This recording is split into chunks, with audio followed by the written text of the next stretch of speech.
Hello everyone, this is Tanya from Edu TV. Today we have with us Mr. Sandeep Marwa, who actually doesn't need an introduction if we talk in general. And we also have with us Ms. Anupama Ramchandra, who will be the host of the session today. The session today we have is on the work-life balance.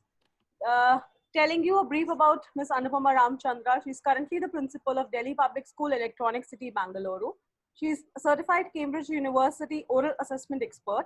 She's a certified CBSE master trainer, a Schoolbright scholar who has taught across the country and has also taught in a few parts of the US. Thank you for joining us, ma'am. Thank you, Mr. Sandeep Marwa, for joining us for the session today. Anupama ma'am, can I please ask you to take it ahead from here now? Thank you very much, Tanya, for that introduction. And very, very good morning to Dr. Sandeep Marwa, who's with us this morning. So like Tanya, good morning, sir. So like Tanya said, Dr. Marwa does not need an introduction, but still as a host, I have to do my duty. So I will give a very brief introduction of him, which, thanks to Wikipedia, I have taken a few points from there. So Dr. Sandeep Marwa is an Indian film producer, director, educator, journalist, and businessman. He is the founder and president of Asian Academy of Film and Television and the first chancellor of the university too. He is also the founder of Noida Film City, and he's the owner and founder of Marwa Studios also. To his credit, he has approximately the production of 2,300 short films, and he has given an opportunity to more than 10,000 filmmakers around the world to portray their work. He's the chairman advisory committee of Miss Earth India. And you would all be, not at all surprised to know that he has been nominated by 54 governments of the world as a cultural ambassador. I don't know whether Wikipedia has updated this information, and he has more countries to his credit. He has won several honors and recognitions. In 2008, he was honored with the Cultural Global Minister in the British Parliament House of Commons of the United Kingdom for his contributions to the media and entertainment industry worldwide. And in 2019, he got the Lifetime Achievement Award at Cannes. And what interested me most was that in July 2019, Dr. Marwa was honored with the World Education Leader at Education Leaders Forum during the World Cultural Camp at Busan in South Korea. So these are just few of the awards that I'm going to name due to time constraint. And there has been a biography written on the life of Dr. Marwa. It is titled A Walk in the Corridor of Eternity, and it is written by Shreya Katyal. And I'm sure it would be a very, very interesting read for all of us. And another point that I should mention is during the training program organized by the Ministry of Skill Development and Entrepreneurship, Dr. Sandeep Marwa was presented as a case study for delegates from more than 27 countries of the world. Dr. Marwa, it is indeed an honor and pleasure for me to be interacting with you this morning. Thank you very much. Thank you. You've been very kind with words. No, sir. I've just done a part introduction of you. There's still much more for our viewers to explore about you. Okay, so Dr. Marwa, today we are discussing about work-life balance, and we all know that the tragic accident of Sushant has shook us all very badly, and we are actually questioning ourselves that what would have happened. Was this something that the person could not handle, and is it because of lack of emotional balance that he was unable to maintain? A lot of questions have been going around, and we are all questioning ourselves today. So just because you run a lot of institutes, my first question to you is that when people from all walks of life come there for training, equip them with skills to handle success, failures, and most importantly, fame. I say students means what are his expectation from the institution, from the college, from the courses, and from his own self, from the industry. So this is one segment, and what he has expectation from parents, from his family, from his surroundings, from his friends, which we actually have to explore, get into him, and try to find out so that both the ends should be satisfied so that he turns out to be a better professional. Now, here everything begins. And all our courses, we see to it that if these courses, whether it's for 3 months or whether it's for 4 years, whatever courses we are running in the university, there are about 80 courses right now. Every student must feel at home, must student feel that he is in a position to express himself, if not to me, if not to the dean, at least to HOD. And if not even to HOD, probably to the director. If not to the director, at least to the mentor who has been appointed for that particular class. So the most important thing, now I'm coming down, one is that it is very important for the student to express his unwillingness, which is prevailing within him, to someone. The minute that unwillingness of anything is out of you, you are automatically a better person, a cool person, a kind person. You are a better student, you're a better child. Thank you, sir. Sir, I relate to what you're saying, being an educational leader. And today what we see is children are coming to us just for a hug. They're just coming for us to be touched. You know, there are so many children early in the morning. I have a habit of standing where the buses come in the morning.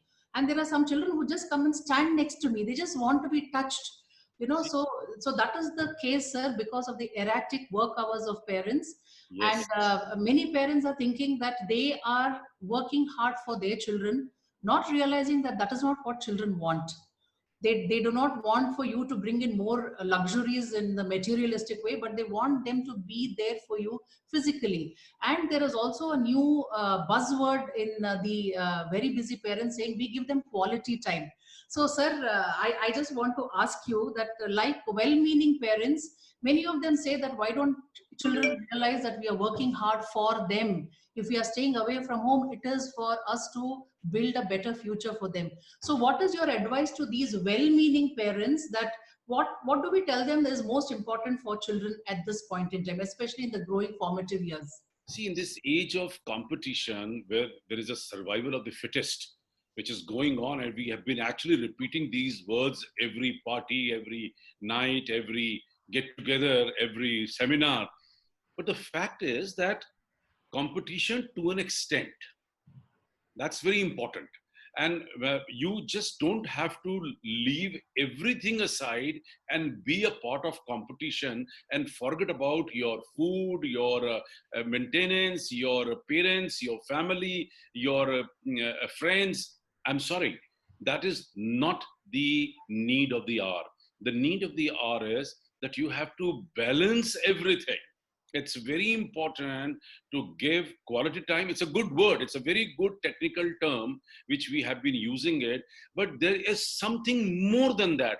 You have given 15 minutes quality time to your children, and they have played one Ludo or a game, or they have seen a television with you. And actually speaking, you have lost a very precious time with them, because a child takes hell of a time today to come up to a situation where he can feel that he is at par with his mother or father, because the level of hesitation has gone much bigger in all these years, where it may be a very small thing, maybe a love affair, maybe his a complaint at school, maybe at his restlessness towards the habit of his own parents, and he is not in a position to express himself or herself to parents, and that restlessness is gathering within you and taking a worse shape for some other day. It can lead to a mental strain. It can lead to a sickness. It can lead to a harassment. It can lead to a depression. It can lead to there can be many things in all which can lead to these things. So now, coming down to the point, it's very important that you should ask your child that what exactly you are feeling. what you have in mind. Would you like to express yourself to me anything which you earlier thought may not be necessary to tell me? You know, you have to pull it out. It's very important. I don't know. Uh, Students are so engrossed into laptops and mobiles, And they and get student gradually they are also somehow becoming self-centered. They're forgetting the customs, the traditions, the methods, what Indians have been actually inculcate in our day-to-day affairs. They're missing from our day-to-day affairs. Now, those things were pretty good. They were planned, designed in such a manner that the family could or should live together and can express, explore each other, talk to each other, explain each other, and you are on a very friendly basis. But today, I think it's getting from bad to worse. right. So I think parents should be a little more attentive, more conscious, without even uttering a word, without even hurting children, without hurting, especially this kind of a child who's probably is changing his colors slowly and gradually because of one or other reason. Sit with them, talk to them, and motivate them and appreciate them. Now, this competition has actually created another very big wrong mindset in the minds of students, because every time you feel that you are feeling let down. Arey, Yes. he is done better than me. Oh, he has got the job. Oh, he has been promoted with better colors. Oh, he is much faster in sports. Oh, A and typical rat race. G. So the child creates a feeling of letdown within himself, Yeah. which actually is not. Because I, with my 27 years or 28 years now in education, what I've realized, there are times student who has not done well in class, ultimately because he has been promoted in other activities, because he's been given appreciations at given the right time, that student is doing much better than the one who has attained first class first in the class. Right. So this, somebody has to understand this point. Every child has ample qualities for being called successful. That's what I've realized. Yes, sir. Every student has got one or other quality. Every student is good in one or other things. Now, this is what AFT is doing. If I talk about my university, it is my standing instruction to all the faculty members, all the administration, that we must appreciate, even if he has made the worst film on the earth, but he must be appreciated for the efforts which he has put in. He has put in probably the same kind of efforts, but the result somehow has not been that good, can't help it. So, but he must be appreciated for his efforts, for his time, for his involvement, for his being there. And there can be many more examples.